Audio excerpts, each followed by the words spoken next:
പൊന്നുമോൾക്ക് പൊട്ടുതൊടാനും പുരികം വരയ്ക്കാനും അമ്മ കൺമഷി വാങ്ങുമ്പോൾ ഇങ്ങനെ ഒരു ദുരന്തം സംഭവിക്കുമെന്ന് സ്വപ്നത്തിൽ പോലും കരുതി കാണില്ല.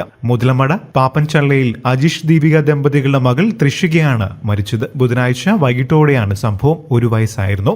അമ്മയുടെ ശ്രദ്ധ ഒന്ന് തിരിഞ്ഞപ്പോൾ കൺമഷിയുടെ ബോട്ടിലെടുത്ത് കുഞ്ഞ് വായിലിടുകയായിരുന്നു. പിന്നാലെ ഇത് തൊണ്ടയിൽ കുടുങ്ങി. ഉടൻ കൊല്ലങ്കോട്ടെ സ്വകാര്യ ആശുപത്രിയിലും പാലക്കാട്ടെ ജില്ലാ ആശുപത്രിയിലും എത്തിച്ചു.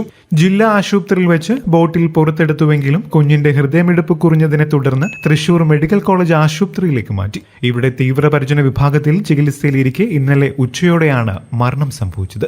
ദിവസങ്ങൾക്ക് മുൻപ് മാത്രമായിരുന്നു തൃശൂരിയുടെ 1ാം പിറന്നാൾ ആഘോഷിച്ചത്.